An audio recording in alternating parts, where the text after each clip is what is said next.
que vai ficando do tempo de boiadeiro que eu vivia viajando.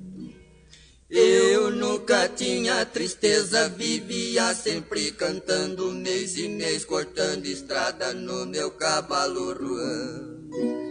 Sempre lidando com gado, desde a idade de 15 anos.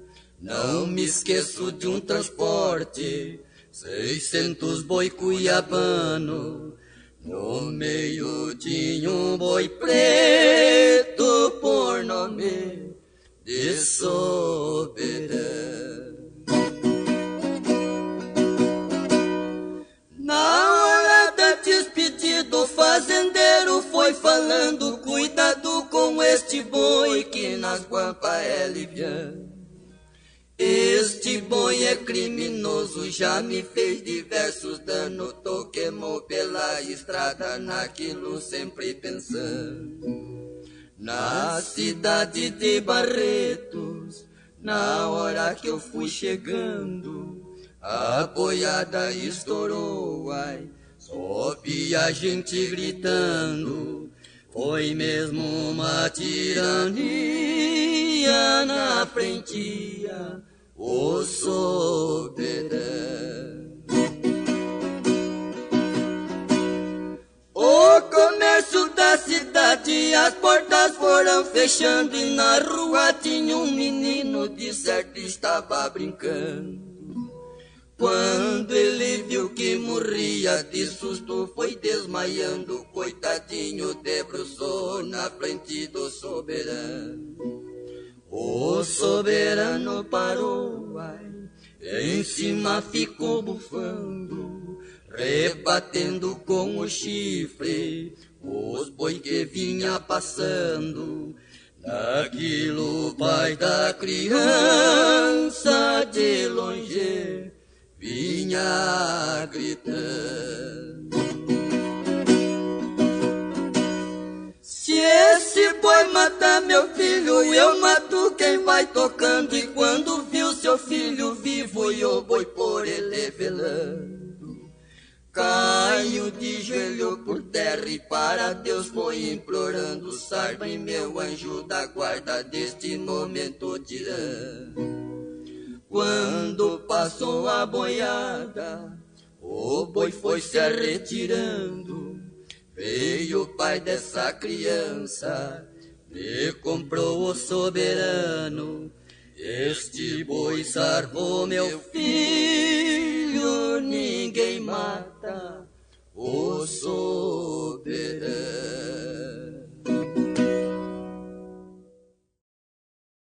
Minha saudação a todos. Meu nome é Aguinaldo José de Góes, comissário da comitiva Boi Soberano. Hoje é o dia 18 do mês de janeiro, do ano da graça de nosso Senhor Jesus Cristo de 2025. Nós estamos aqui no município de Campinas do Monte Alegre, estado de São Paulo, na propriedade do amigo Gladstone Silva Maria, que cedeu as mulas para que nós fizéssemos esse documentário. Eu sou o comissário, como disse, da comitiva Boi Soberano, que vem para recordar o transporte elegante das boiadas, emulando uma comitiva de transporte de boiada paulista da primeira metade do século XX. E para contar um pouco da história do peão de boiadeiro, eu tenho aqui ao meu lado esquerdo seu Ilho Lopes, nascido em 1939 no estado de São Paulo. Nas décadas de 50 e 60 ele transportava boi para Barretos. Ele era ponteiro de boiada na comitiva de seu pai, seu Virgílio. Então, seu Ilha, ele conservou os trajes de época, as tralhas, e muito do que nós aprendemos foi com o seu Ilha. Ele nos transmitiu esse conhecimento valioso que nós vamos deixar para gerações futuras, para que eles saibam de onde nós viemos. Quem são os nossos antepassados? Isso é muito importante para a formação da identidade, do orgulho do nosso povo. E fazendo contraponto ao seu Ilha, tem aqui ao meu lado Gabriel Coutinho Maria, jovem, apenas 20 anos. Quando ele nasceu, nem havia mais transporte de boiada no estado de São Paulo, uma vez que essa atividade se encerrou na década de 80, em 1986. Mas o Gabriel, tomado pela paixão pela cultura do peão de boiadeiro, ele aprendeu a tocar berrante, aliás, aprendeu tão bem que já foi campeão em Barretos, vice-campeão em Barretos, campeão 2 vezes em São José dos Campos. Se eu for desfiar o currículo dele aqui, vai ficar a tarde inteira.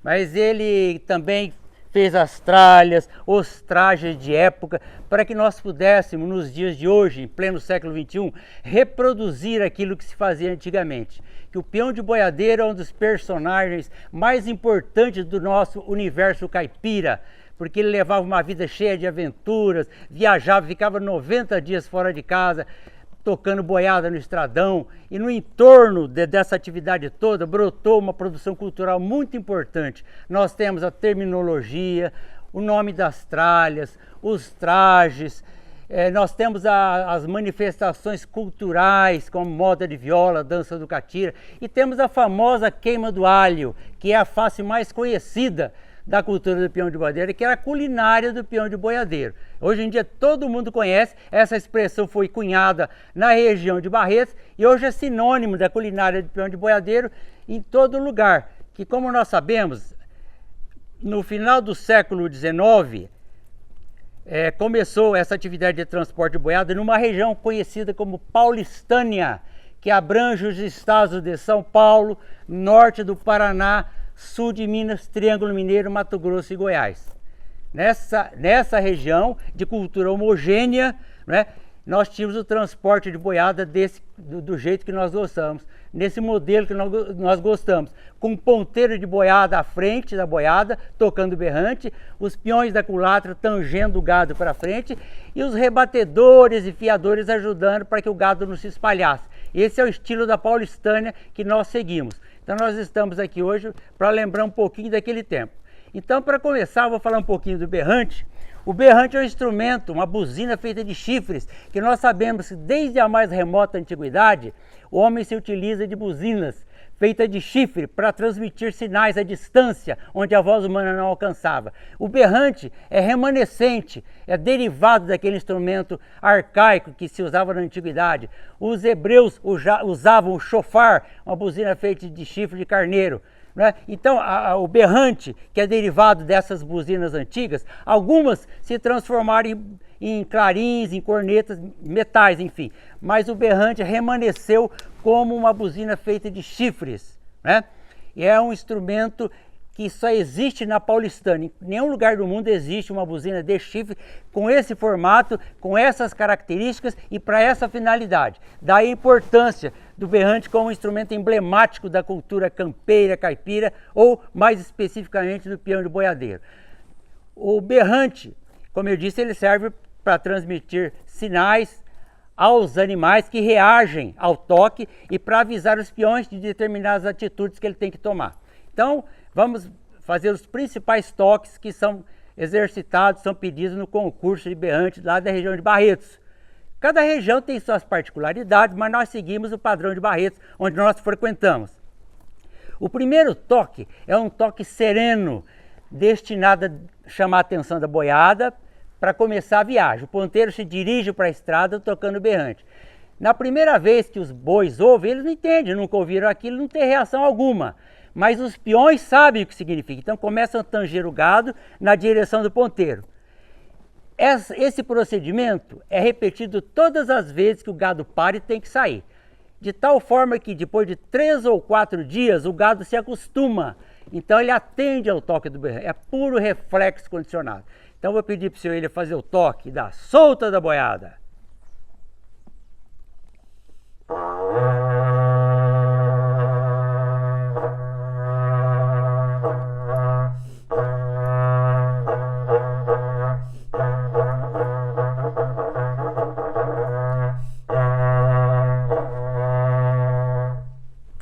Antes de prosseguir, eu esqueci de apresentar tudo. Bom, Gabriel Silva Maria, Coutinho Maria, o pai dele que é Gabriel Coutinho Maria, o seu Ilho Lopes, eu já me apresentei, Aguinaldo Zé de Góes, e minha esposa Cláudia Góes, que me acompanha nessas aventuras, onde nós fazemos alguma coisa em prol da cultura do peão de boiadeiro. Agora, Gabriel, a solta da boiada.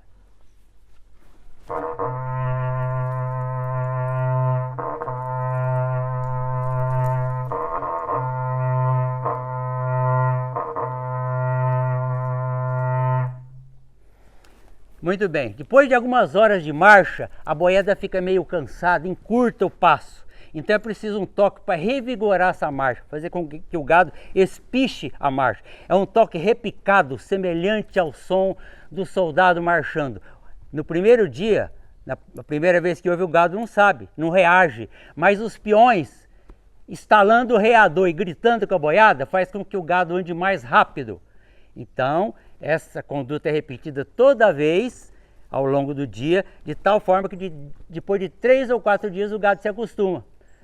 Seu Ilha, estradão!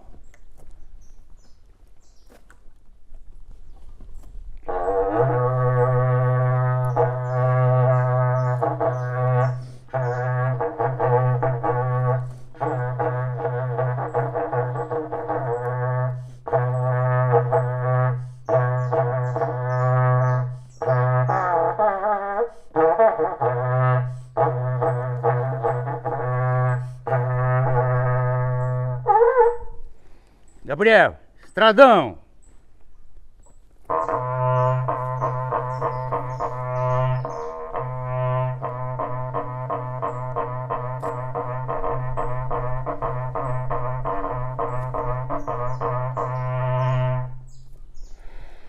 Bom, esses 2 primeiros toques, que são 4, lá que nós exercitamos lá na região de Barreto, são 4 toques. Os 2 primeiros destinados ao gado e aos peões, como nós vimos. Os 2 seguintes são destinados apenas aos peões.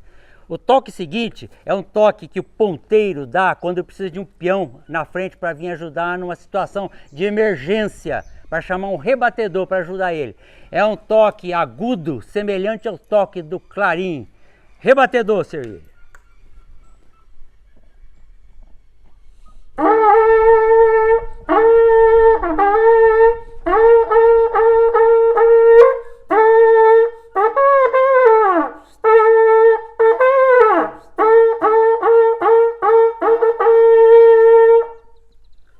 Gabriel, rebatedor.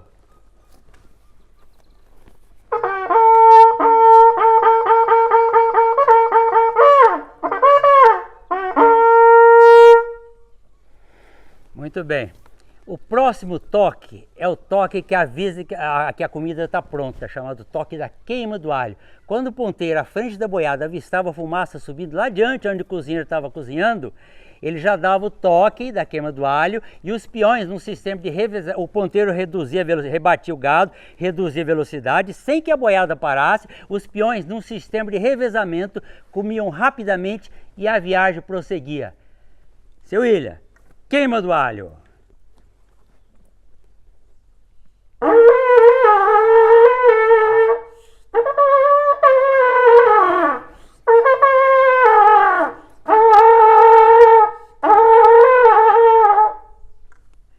Gabriel, queima do alho.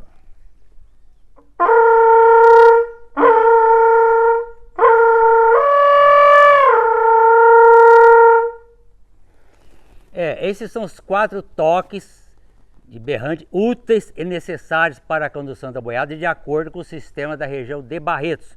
Como eu disse, a Paulistânia era muito grande, essa atividade perdurou por mais de um século, em alguns lugares ainda existe, então evidentemente existe uma variação de uma região para outra, mas basicamente é isso. O próximo toque, o 5º toque, ele não tem finalidade prática alguma, apenas para que o ponteiro demonstre a sua habilidade, para agradar uma mocinha, homenagear um companheiro que morreu, alguma coisa assim. E nós chamamos de floreio. Seu Ilha, floreio!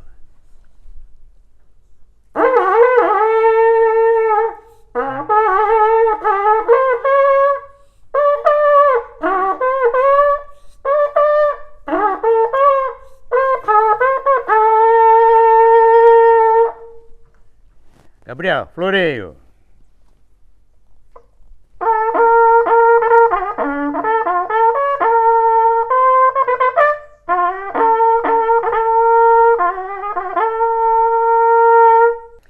vamos falar sobre a queima do alho, que hoje é uma atividade muito conhecida, né, graças ao concurso que tem na festa do Pinhão de Boiadeiro de Barretos, a mídia divulga muito, então todo mundo conhece, faz até em festa de casamento e tudo mais. Então o que é a queima do alho? Essa expressão foi cunhada na região de Barretos, pelos boiadeiros de Barretos, que é um sinônimo da culinária do peão de boiadeiro, né? Então o cozinheiro, ele saía com os cargueiros, contendo as panelas, os mantimentos e a trempe, que é um fogãozinho desmontável. Ele ia na frente da boiada, quando achava um lugar adequado, ele parava para cozinhar. Então, existem várias versões para o surgimento dessa expressão queima do alho. Uma delas diz que a mulher de um comissário, que era o dono de uma comitiva, perguntava: vocês vão viajar? Quem vai cozinhar para vocês? Ah, é o fulano. Ih, mas esse fulano aí, ele não sabe cozinhar, ele vai queimar o alho, né? Então, essa é uma das versões. Outra delas diz que as mulheres falam: não, as mulheres cozinham, os homens não, os homens queimam o alho, ou seja, insinuando que os homens não saberiam cozinhar, que é uma injustiça, né?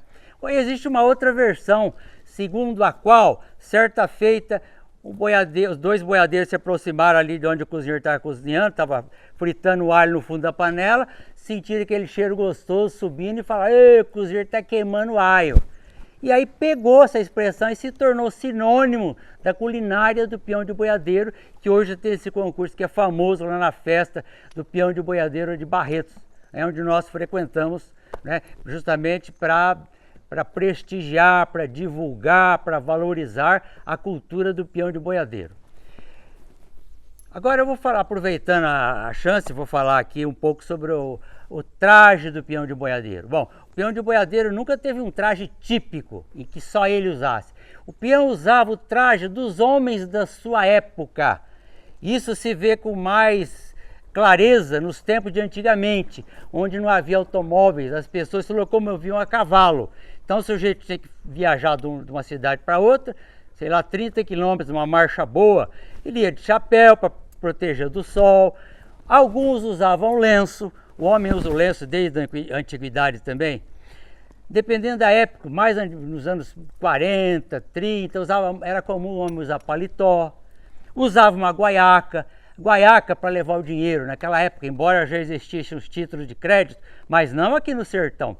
Tinha em São Paulo, Rio de Janeiro, não tinha nem banco aqui. Então as pessoas levavam o dinheiro vivo na guaiaca.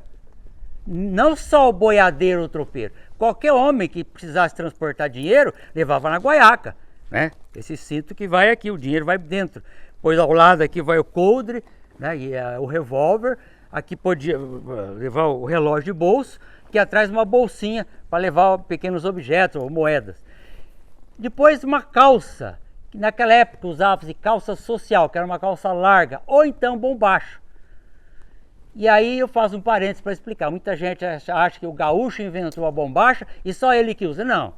Os brasileiros que estavam no exército imperial na época da Guerra do Paraguai, de 1864 a 1870, usaram a bombacha como uniforme. O Brasil, mais o Uruguai e a Argentina, a Tríplice Aliança, que guerreavam contra o Paraguai, eles compraram essas roupas que os ingleses trouxeram, sobra da Guerra da Crimeia.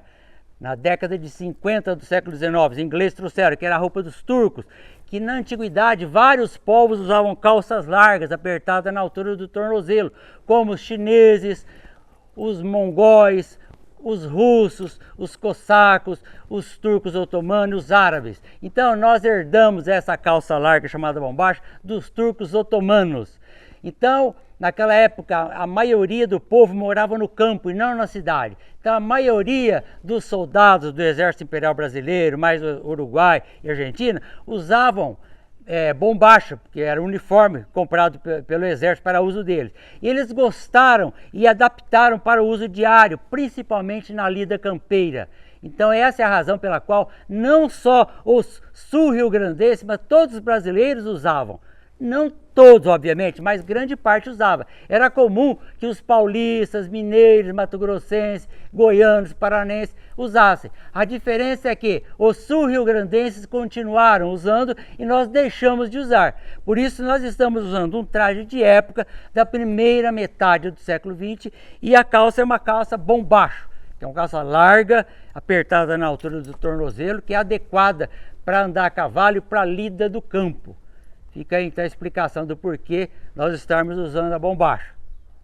Eu estava falando da guaiaca, né? Tem um detalhe interessante, que na primeira metade do século XX era comum que os homens andassem armados. Aqui era um sertão, bem no começo do século ainda tinha onça, tinha índio, tinha vários perigos, não havia lei, justiça, uma autoridade constituída que protegesse, então as pessoas andavam armadas. Então aqui eu vou mostrar aqui, ó, na guaiaca do Gabriel, ó, o coldre, ele está usando uma garrucha, uma arma antiga. Usava-se garrucha, ou revólver, ou parabelo, né? Que é uma arma alemã de repetição, uma pistola, né? Muito usada, era cantada em prosa e verso. Então, o boiadeiro usava aqui, na sua guaiaca, o coldre, onde ele carregava a arma, que era de muita utilidade naquela época.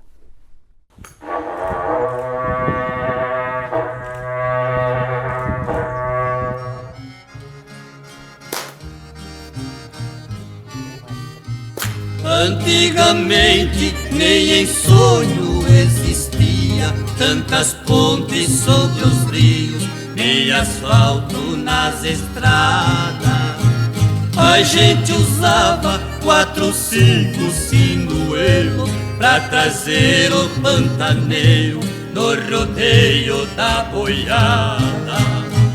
Mas hoje em dia tudo é muito diferente. Com progresso nossa gente nem sequer faz uma ideia que entre outros fui peão de boiadeiro por este chão brasileiro, os heróis da epopeia.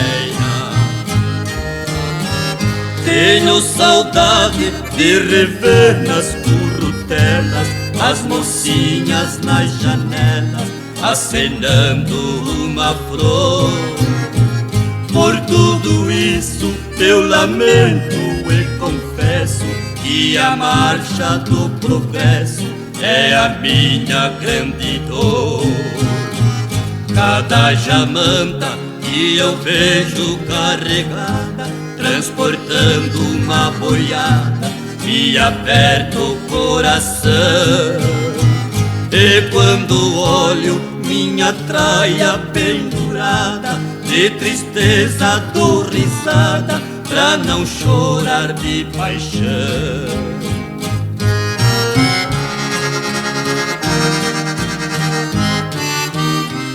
O meu cavalo relinchando pasto afora, e por certo também chora na mais triste solidão.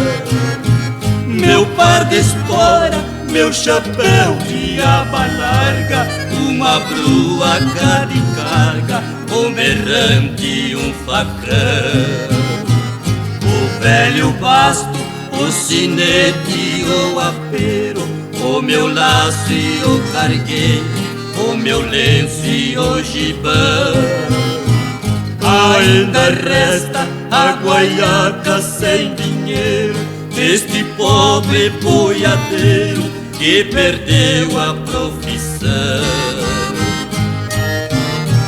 Não sou poeta, sou apenas um caipira, e o tema que me inspira é a fibra de peão. Quase chorando, imbuído nesta mágoa, rabisquei estas palavras e saiu esta canção. Canção que fala da saudade das pousadas que já fiz com a pionada junto ao fogo de um galpão. Saudade louca de ouvir o som manhoso de um berrante preguiçoso nos confins do meu sertão.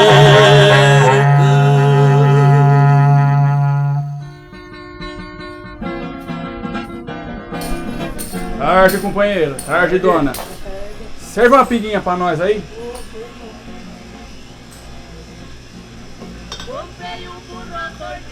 Tá bom? Vamos matar o bicho, companheiro? Matei agora mesmo, companheiro. Vamos matar o bicho, companheiro? Ô, eu aceito, filho. Eu tô viajando, tô sem dinheiro. Então eu aceito essa pedida. Se achegue. Boa tarde, bom dia, companheiro. Como é que vai? Tudo bem? Senhora, tudo bem? Família, tudo bom? Eu também tô bom. Graças a Deus, agora tem uma pinguinha que eu vou ficar melhor ainda. Eu bebo a pinga porque eu gosto dela. Bebo da branca e bebo da amarela. Seja lá que tempo, pinga na goela. A pinga é uma moça branca, pia de um homem trigueiro. Tem embora na pinga, nunca muito dinheiro.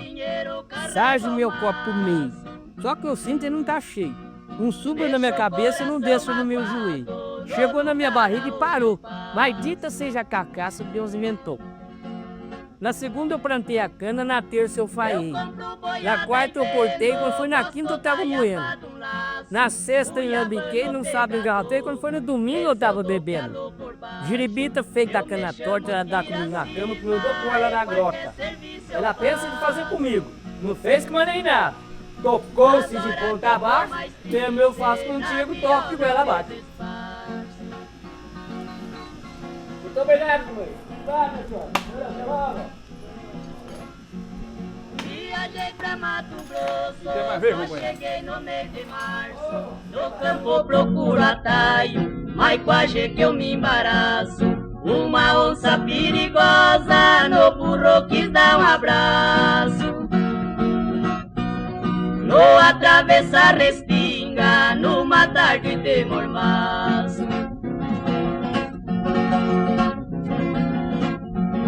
Nessa hora eu vi perdido, rodei de cima do macho, puxei depressa o revólver, estourei 4 balaços. A onça deu um gemido e morreu sem dar um passo.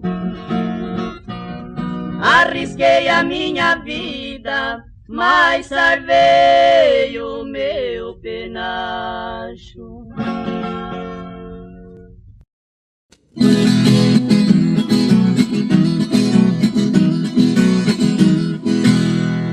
Desde bem pequenininho eu já era inclinado. Pra mim ser um boiadeiro sempre fui apaixonado.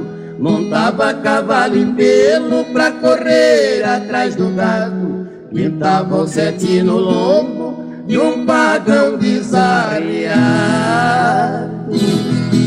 Escondido do papai, se não era castigado. Se a mamãe percebesse, o castigo era dobrado.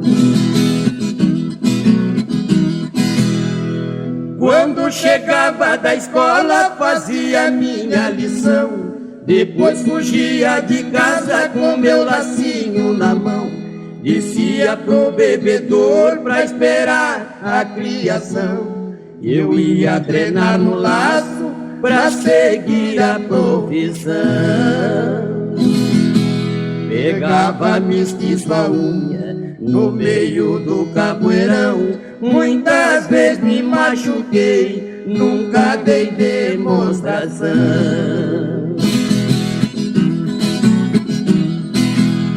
Minha infância foi passando, já era um moço formado. Chamei papai e mamãe e falei bem declarado: eu vou ser um boiadeiro, conhecer todos os estados. Mamãe disse que queria que eu fosse um doutor formado. Mas já que você não quer, não vai ser contrariado. É uma vida muito bruta, meu filho, tome cuidado. Reúne toda a boiada.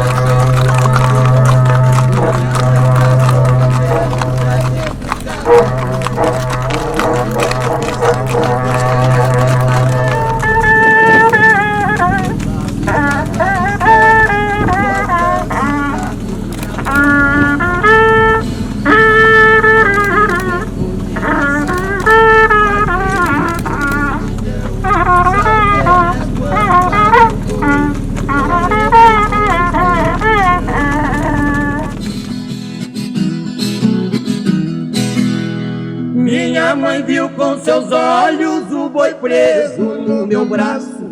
Aquilo serviu de prova pra mostrar que eu não fracasso. Soltei o gado na estrada, o berrante cortou o espaço. Eu saí todo garboso no lombo do meu Picasso. Dei com a mão pro papai que estava lá no terraço. Minha mãe ficou rezando pra Deus guiar os meus passos. Bom, eu conheci um senhor, ele queria ir numa igreja, assistir uma missa. Mas ele não tinha uma Bíblia e não tinha um catecismo para levar. Eu tinha um barai. Aí ele resolveu, vou pegar esse barai e eu vou fazer uma explicação lá na missa onde eu vou.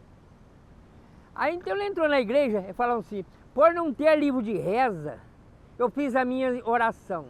Por eu não ter livro de reza, eu levei um barai na mão.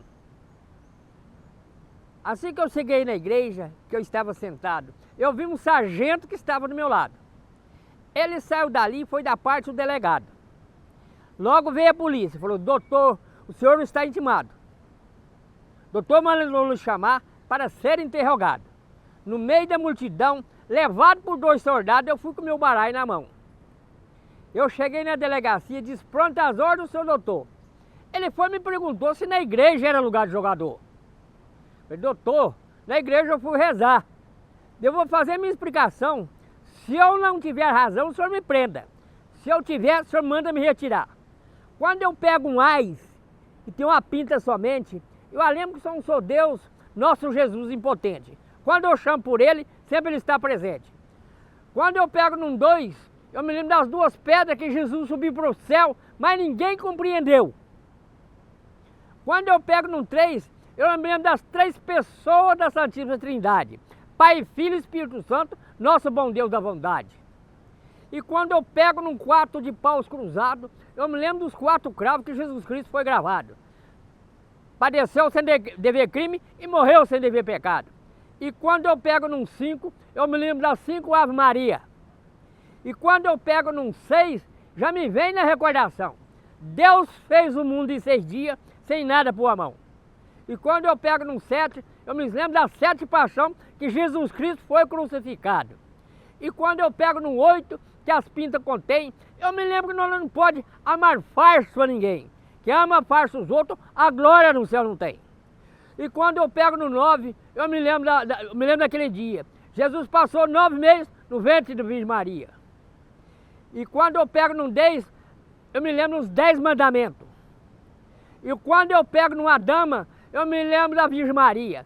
Se não fosse ela, a de nós o que seria? E quando eu pego no reis, eu me lembro do Nosso Senhor. Foi assim, doutor, que na igreja eu fui rezar. Vou fazer a minha explicação, agora o senhor me prenda ou me manda me retirar? O delegado pensou, sem ter nada a me falar.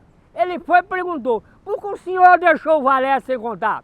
Doutor, o valete é uma carta ruim, quando eu compro um barai, no valete eu dou o fim. Eu me lembro daquele sargento que veio da parte de mim. Eu bebo a pinga porque gosto dela. Eu bebo da branca e bebo da amarela. Seja lá que tempo for, pinga na goela. A pinga é uma moça branca, filha de um homem trigueiro. Quem envolve na pinga nunca junta dinheiro. Serve o meu copo pro meio, só que eu sinto e não tá cheio. Não suba na minha cabeça e não desça no meu joelho. Chegou na minha barriga, parou. Maldita seja a cachaça que Deus inventou. Na segunda eu plantei a cana, na terça eu falhei. Na quinta eu cortei, na sexta eu estava moendo. No sábado eu engarrafei, quando foi no domingo eu estava bebendo. Giribita feita a cana torta, ela lá comigo na grama, como fez na grota. Ela pensa em fazer comigo, como fez com o Maneinaldo. Tocou-se de ponta abaixo, mesmo eu faço contigo, toco de goela abaixo. Eu me chamo William Lopes, católico e apostólico romano. Brasileiro paulista. 4 dias antes de eu nascer, levantou a bandeira brasileira. 11 de novembro de 1939. São Jeremias é o profeta mais bonito de Deus. O senhor William Lopes é o profeta mais bonito de Jesus Cristo. Eles são o verbo de Deus do exército da cavalaria do céu. Montado em seu cavalo branco, lenço cor de vinho no pescoço, bombacha e camisa de linho fino para representar a justiça divina. Aqui dentro desse coração há 2 espadas fincadas. Pega o papel e abre, é uma viola formada. Uma viola formada, gosto para quem sabe tocar. Pega o papel e abre, é uma sereia do mar.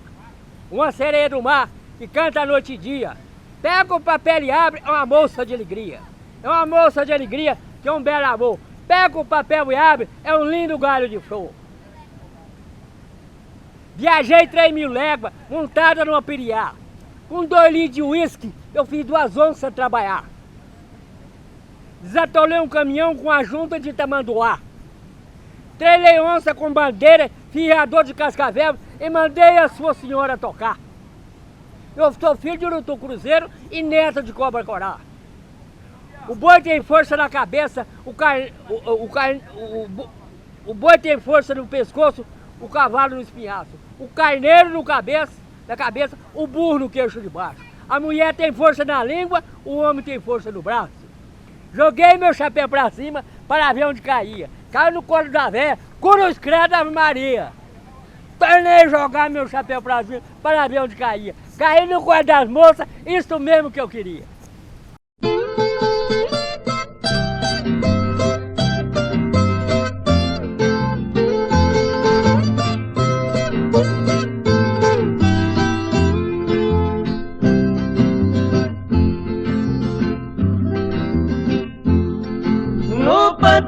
Do Rio Negro, na lida de boiadeiro, nós vinha balanceando mais de 2.000 pantaneiras.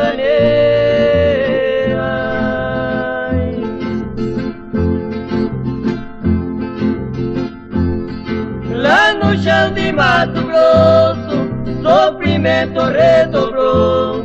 Num trecho feio da mata, uma pintada estourou.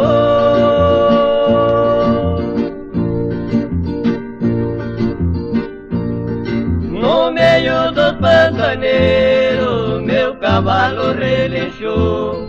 O sertão estremeceu quando a boiada estourou.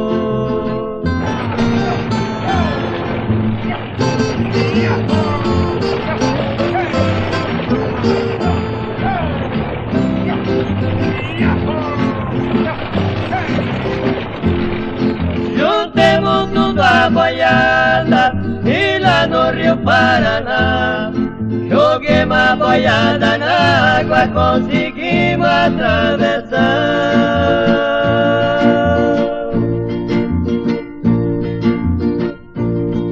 Não tem marrei na mangueira sem deixar boi embolar.